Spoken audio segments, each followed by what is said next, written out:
น้ำ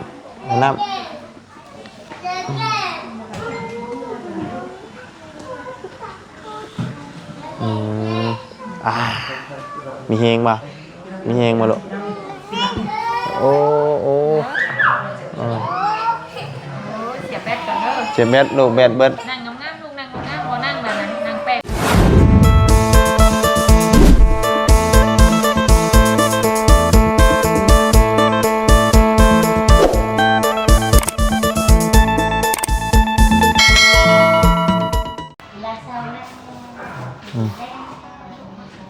กินนมได้นะอันนี้เป็นนมอันน่ะยัง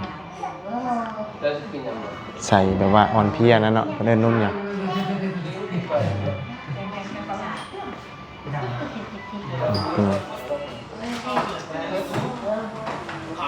นมสุท้องแบบยังเนี่ย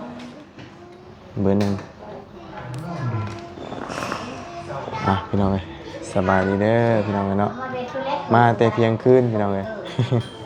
ตอนนี้กินจักโมงเลยเที่ยงตอนเว้นมาแต่เที่ยงคืนจนเที่ยงตอนเว้นใส่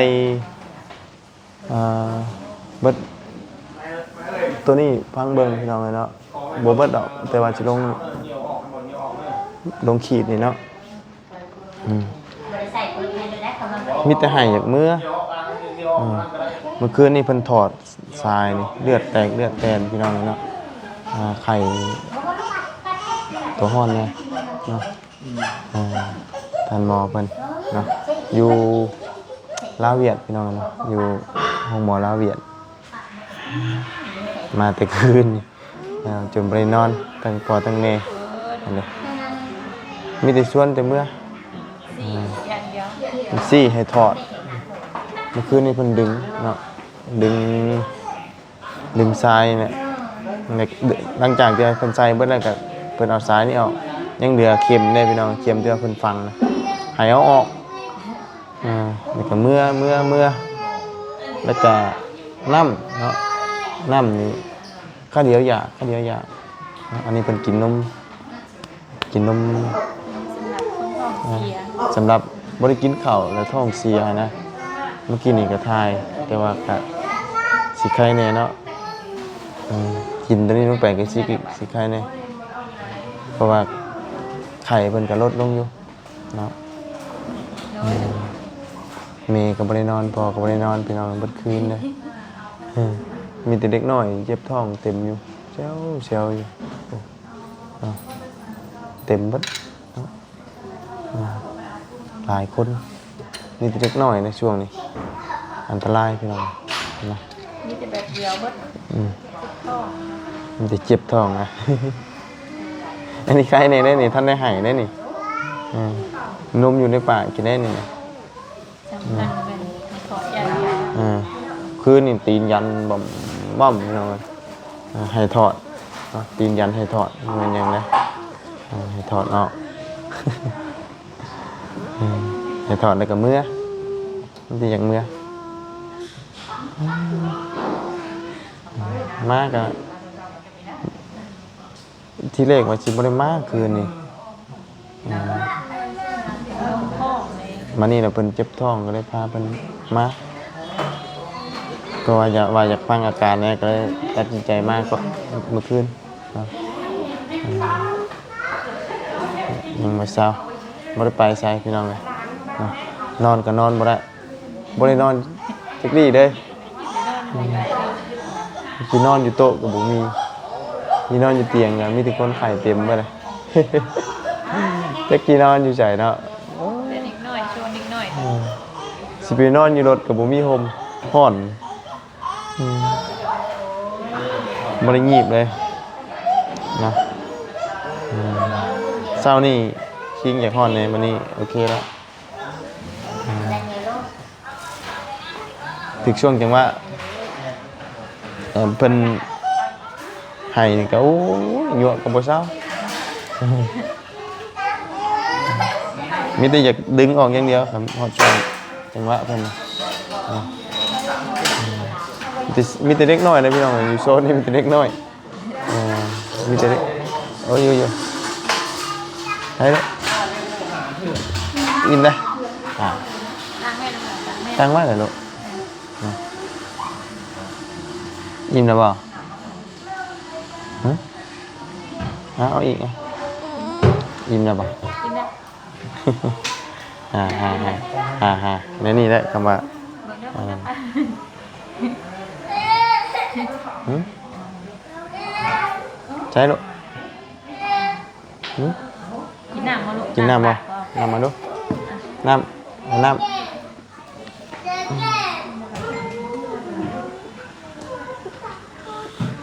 อืมมีเฮงป่ะมีเฮงมาลูกโอ้โอ้อ่า โอ้ยเสียแบตก่อนเด้อ เจ็บแบดลูกแบดเบิด นั่งงามๆลูกนั่งงามๆบ่นั่งแบบนั้นนั่งแปะแพงน่ะบ่นั่งลูก มานั่งน้ำพลอยไหมอึ๊บนั่งลงลูกนั่งลงเดี๋ยว เสียให้ลูกอยู่เดียวในโซน เดี๋ยวน้ำบ่ไหลแล้วนี่เบิ้งถุงทองห้องโอ้โอ้โอ้ กินข้าวเลยจมไป โจ๊กกับบ่กิน ย่างกับกิน ใช่ไปกินนมนี่ไปมันท้องมันห้องอย่างเนาะกินนมนี่ลงไปท้องห้องไปแล้ว ตื่นมั้ง ตื่น คือกันว่าตื่นเขา นั่งลงลูกโอเคนั่งลงก่อน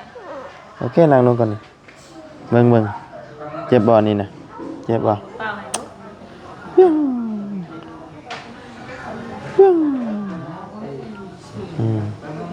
เดี๋ยวไปแล้วพอเอาออกให้เด้อเดี๋ยวพอออกให้เนาะเบิ่งนี่ตาพอก็เป็นดีแพนด้าเลย จักได้เด้อนะ มึนบ่ขึ้นเลยนี่ นี่อะไรกัน ตั้งเมย์เป็นจองขึ้นน่ะ ตามเนี่ย ทางมาบุญก็เหยียบรถมาแบบมาฮอดแล้วก็ว่าบ่พอชั่วโมงจำได้ก็ออกมา อาบน้ำแล้วนะ อาบน้ำแล้วว่าสินอนเพิ่นพายก็เลยพามาเลยมาที่แรกก็บ่ได้คิดว่าสิได้นอนนะมาแต่ะเพิ่นเจาะใส่แล้วนอนมื้อเช้านี้ก็เบิดตัวนี้บ่ได้เบิดดอกช้ำที่เพิ่นขีดไว้น่ะ พอคนขีดเมียนในนิดหน่อยจำใหญ่แล้วเบิด แม่น หน่อยคนขีดเมียนจำนั่นแล้วเพราะ นี่ก็สิประมาณ5 โมงสิเบิดโอ้ยเนาะยังบ่เบิดเนาะอันนี้นิ่งเนี่ยนั่นอันนี้คือนิ่งอยู่นะ โอ้ยมือเช้านี่ให้อยู่คนเดียวให้เมื่อ ให้อยากเมื่อ จะเมื่อไปเมื่อไป มีแต่ชวนเมื่อในกระซี่ใช่ถอดเอาออกในกระซี่เมื่อมีแต่อยากเมื่ออย่างเดียวไม่อยากอยู่นะ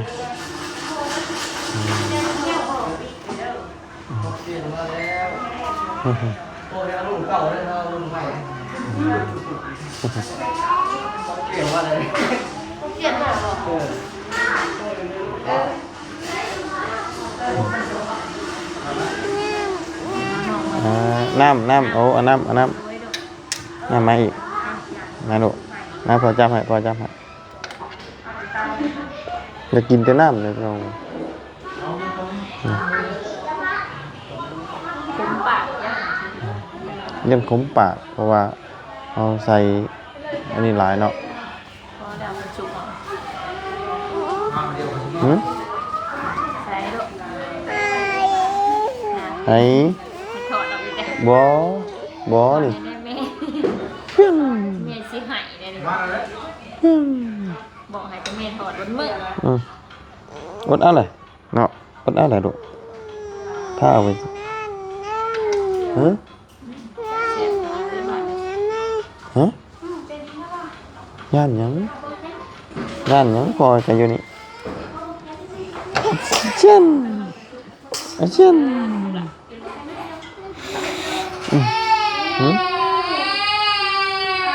เบิ้งทอง ให้ อ่ะให้กันเชียวสายมีแต่เล็กน้อยปี แบบเดียวกันหมดเลยนะ แน่น เจ็บท้องแบบเดียว เจ็บท้องมีแต่เจ็บท้องพี่น้อง แบบปูเตียงใกล้นี่เนาะแบบ2 อาทิตย์กว่าตอนเรายังมาเลยมารอบ2แล้ว หลายคน มีแต่ลงแบบเดียวเลยเจ็บท้องนิดหน่อยเจ็บท้องอ่า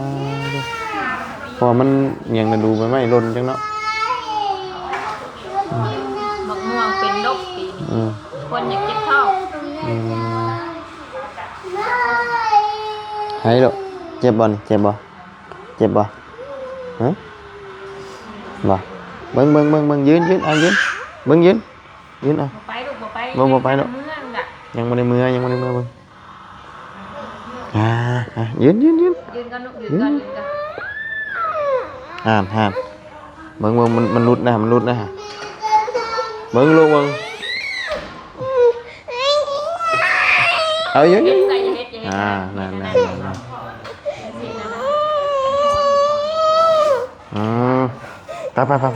เดี๋ยวจังหน่อยพอพาเดี๋ยวจังหน่อยพอให้เพิ่นเอาออกเนาะจังหน่อยให้พอให้เพิ่นเอาออกเนาะ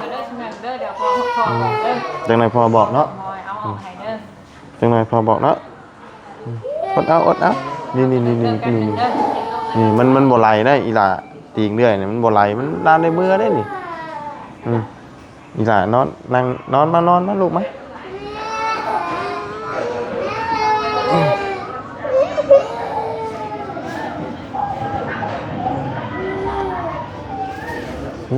น้องมึงอย่าเพิ่นฝึกให้นะคะ เบิ่งว่าเบิ่งเห็นบ่เพิ่นคนยังมาน่ะฮะเห็นบ่เพิ่นคนยังเด้มาในวัดขนาดฮะเพิ่นเห็นเพศเห็นยังเห็นเพศเห็นบ่มานี่สิแม่นเพราะว่าเพิ่นยังให้ถอดออกเด้แม่น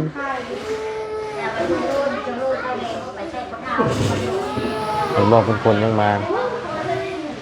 เต็มอยู่ฮะ เกี่ยวมาแนมนู่นไปจะได้คน เอ้ยฮะเลยให้เพราะว่าเพิ่นมีความหวังเลยว่าเพิ่นจะมาทอดให้จักเบิดแหละพี่น้องเอ้ยเนาะแต่ว่าเว้ายังบ่ทันได้เบิดซื่อๆจักให้เอาออกจักบอกน้ำนี่ก็อยากกินกับน้ำก็ได้เนาะจักอยู่น้ำนี่ก็เวลาอยากกินนี่ก็อยากกินก็ยังคอกินบางเทื่อ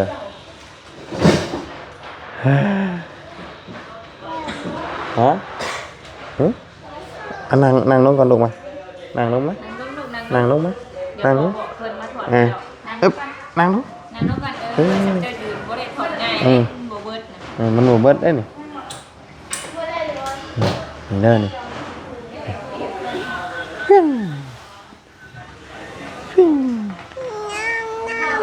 น้ำบ่โอ้ได้น้ำบ่จะกินไปน้ำเอาฮะไอ้เอายังเอาน้ำนั่นน้ำใช้ลูก อันเดียวกัน จะอันเดียวกัน นี่น้ำชมไปจ่อยนะเติมไป เอาเติมเบิ่งพอเติมน้ำกันเด้อพอเติมน้ำเด้อ นิ่งเด้อ นั่งนิ่งเด้อใช้ เดี๋ยวเติมตัวนี้น้ำกับหัวเสียใจ เบิ่งเดี๋ยวพอหาก่อน ใจ ใช้เบิ่ง ใจอยากบ่ลูกบ่ ใจบ่นี่บ่เอากินแบบนี้บ่เอา อยากเป็นจอยตัวบ่จอยบ่ได้ใส่อย่างในน้ำกระดาษที่ดังนะ แซ่บบ่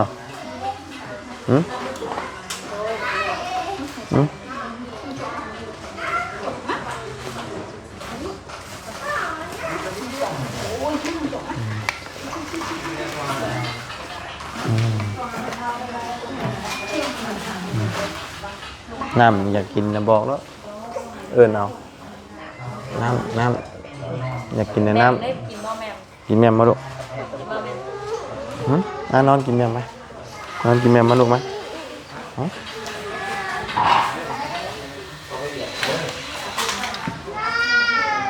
แม่นอนกินแม่ไหมพอให้กินแม่เด้อ เบิ่งแนวเพิ่นเฮ็ดหยังเพิ่นแกะยังเห็นบ่เพิ่นตัดหึหึฮะน้อยลูกหึตอนแทงตอนหยังนี่ก็บ่ได้ให้ปานใดคนอื่นนี่ให้แต่เพิ่นนี่บ่ได้ค่อยให้เรื่องแทงนี่บ่ปานใด เป็นไห้ยังเห็ดก่อน ให้อยากให้ถอดมากกว่านะเรื่องถอดนี่คือสุด อยากเมื่อเลย ๆจากเมื่อที่อยากเมื่อนิดหน่อยแต่ยักอยากเมื่อให้ตีนยันอันนี้นี่ต่ำให้กว่าผู้ใหญ่เครียดนะพี่น้อง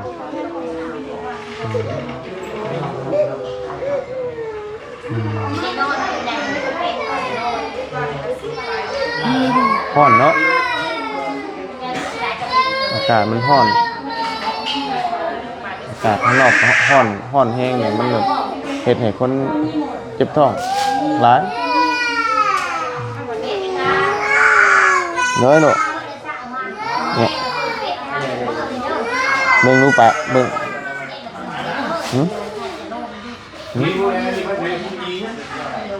ไงกัดในมือน่ะ โอกาสแล้วลูกบดึงเด้อ บ่กัดยังน่ะฮะไผ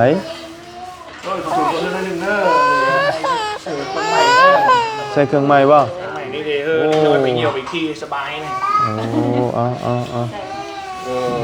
าเนาะ ไอหมอสอยอันใหม่เด้อเชื่อ โดย อันใหม่เด้อ ไอ้หมอเพิ่นใจดีไอ้หมอ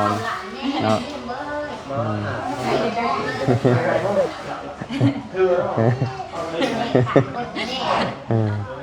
อันหมอได้นี่พี่น้องเนาะ ใหญ่ อันหมอใหญ่เนาะ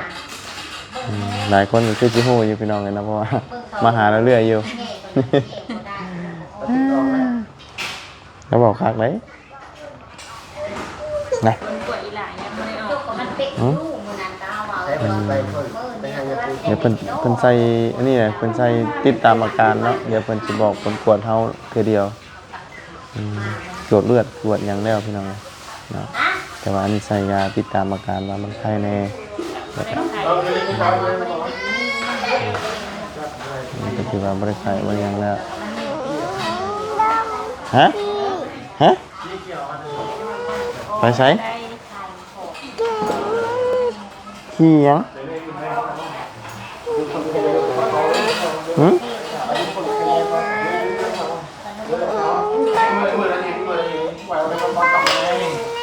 ใส่แบบไหนลูกแบบไหนลูกอยู่ได้ตัวไหน มา เปลี่ยนใหม่นะ มาลูกใส่ ไอ้รีบว่าเนี่ยเรื่องใหม่เลี้ยงของโตได้ไหมปีโดนได้ไหมเราไปกู้นี่เลี้ยงของโตกันได้ไหมกู้โต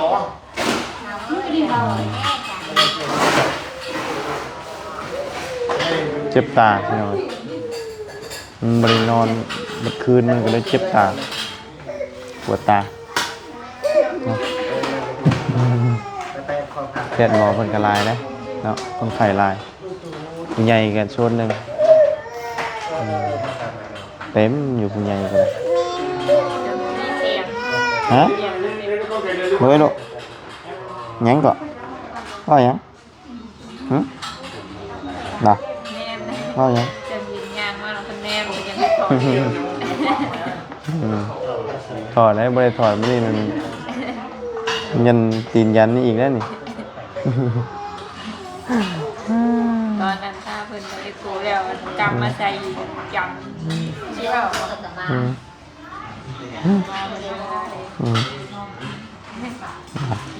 มีตู้กับโต๊ะมาทำแล้วยังไม่ได้มือนะมาทำให้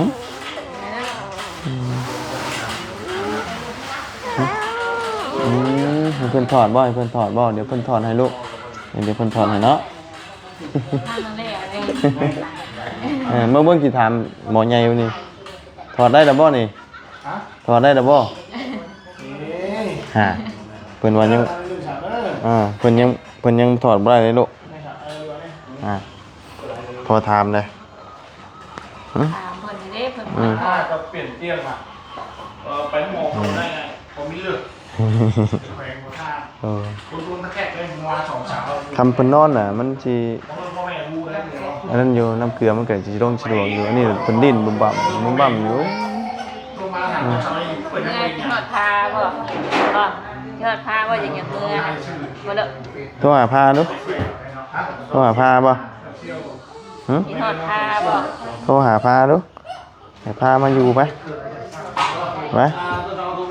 ให้พ่อนอนไป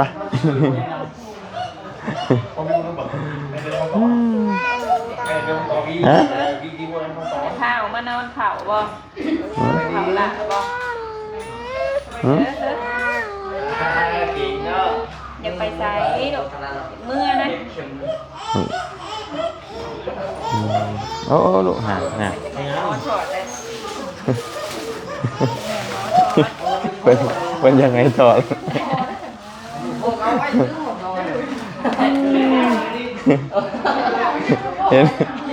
เห็นเป็นอย่างมากลุกใช่แล้วว่าทักเบิดไหนแต่ว่ายังบ่แจ้งบันไดซื่อๆกันยังบางคำกับว่ายังบ่แจ้งครับกับฟังบ่ เมื่อไปชัดเจียวเลยถอดให้นี่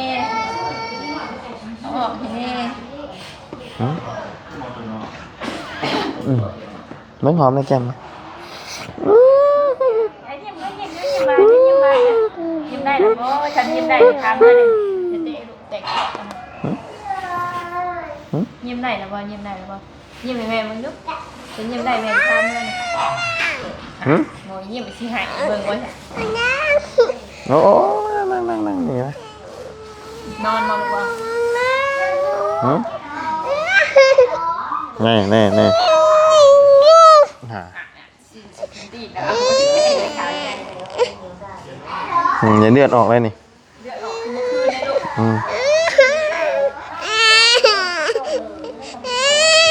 เบิ่งเมียงเบิ่งมานอนนะนอนเบิ่งเจี๊ยกป่ะนอนเบิ่งเจี๊ยกเนาะกราบเนาะพอมีเฮงแล้วเนาะมาเอาพอมีเฮงเนาะ ใจกัน เป็นในใจนี่ไงใจอันนี้ใจนี่นี่ เอาเยอะนี่ เอาใจ ให้เบิ่งพอมีเฮงพี่น้อง สั่งมันโดยจะปมนั่นเนาะอยากไปอย่างเดียว ใช้กับกราบบ่กราบเนาะกราบ พี่จะโอ้ดาวเป็นลูกพี่ออก กราบ เด็กเนี่ยพี่ละออกโอนแต่เด็กออกจากตัวมั่งเปิดได้ปีเอามึงมาจะนึ่งเลยได้ปีไก่เลยได้สัก พอมีเฮงเด้อ แล้วมือละปัดเจ้า เพราะเราเห็นเป็นเมืองเลือด ทำมาใหม่เลย เราจะเวลาขับคันสิแหละ ผมไม่ติดเลยพี่เรื่อง เมืองเขาเป็นแบบ พอมีเฮง เพราะมันดื้อมาอย่างทอนให้นี่นะ เป็นจังได๋ซะมันจำเป็นแหละพี่น้อง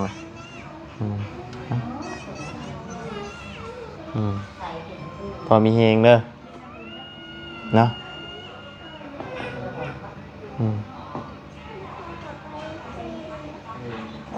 สีรับเลย สิรับก่อนได้เด้นี่ แต่เมื่อคืน เหนื่อยเด้ มาแต่เซโปมานั่งนอนเข่าลูกลูก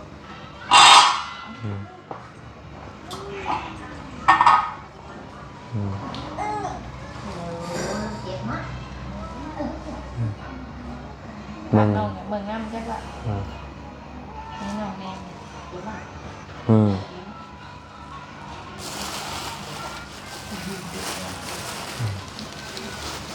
สายนี่กันคำบ่ถึกนั่นก็เป็นเบือกลงแล้วได้ มันเยอะซ่าเลย เล็กหน่อยเลยประโยชน์ซ่าเลย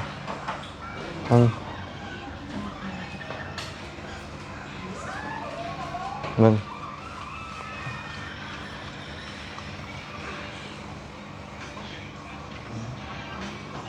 หายเมื่อยแต่คืนนี่ เที่ยงบ่ายโมงยังบ่ได้เมื่อบ่ เลือดพอดีเต็มได้ว่ามันไหลออกจากอันนั้นอันนี้เด้เพราะว่าเพิ่นถอดอันนี้เด้เพิ่นดึงนี่น่ะมันสิดึงอันนี้ออก บึ้ม ดึงแห้งอยู่ในใจ มันสิดึงซอย ดึงจับมือไว้ก็บ่อยู่อ่ะดึงบุบบ่อมอันนี้ออยเพราะว่าเพิ่นลืมนอนตื่นแล้วพี่น้องนอนหาก็ตื่น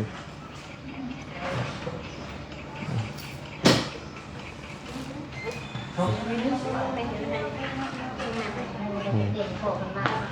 กะ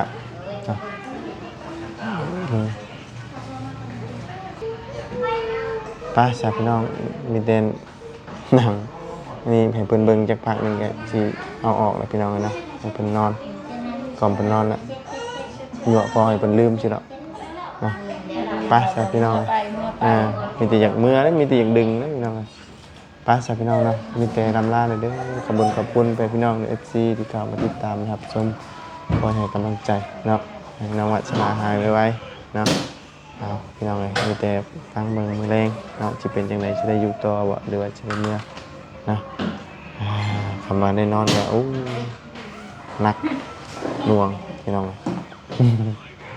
ไปแล้วพี่น้องสบายดีกัน